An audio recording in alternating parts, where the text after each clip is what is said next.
nothing Donald Trump did after the election in connection with the lie about the election fraud, none of it is defensible. None of it is defensible.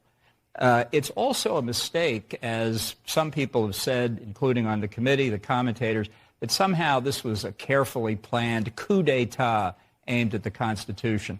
That's not the way Donald Trump does things. It's rambling from one half-vast idea to another, one plan that falls through and another comes up. That's what he was doing. As I say, none of it defensible.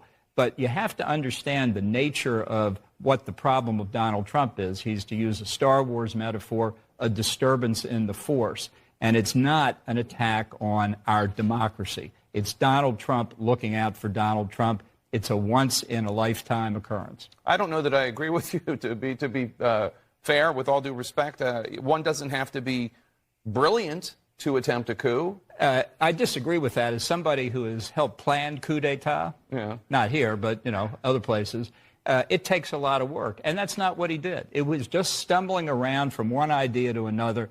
Ultimately, he did unleash the rioters at the Capitol. As to that, there's no doubt. But not to overthrow the Constitution, to buy more time to throw the matter back to the states to try and redo the issue. And if you don't believe that, you're going to overreact.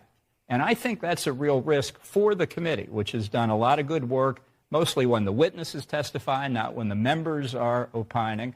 It is invariably the case that when you go too far trying to prove your case, you undermine it.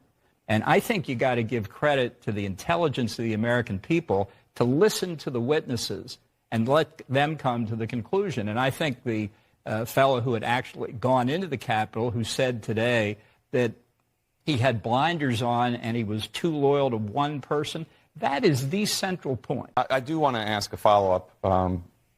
When we were talking about what is capable, what you need to do to be able to plan a coup, and you cited your expertise having planned coups. I'm not going to get into the specifics, but successful coups? Well, I wrote about Venezuela in the book, and it turned out not to be successful. Not that we had all that much to do with it, but I saw what it took for an opposition to try and overturn an illegally elected president, and they failed. The notion that Donald Trump was half as competent as the Venezuelan opposition is laughable.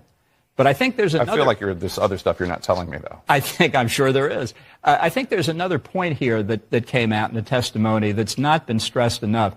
Deposition testimony by, I think his name was Donnell Harvin. I may have taken that down wrong.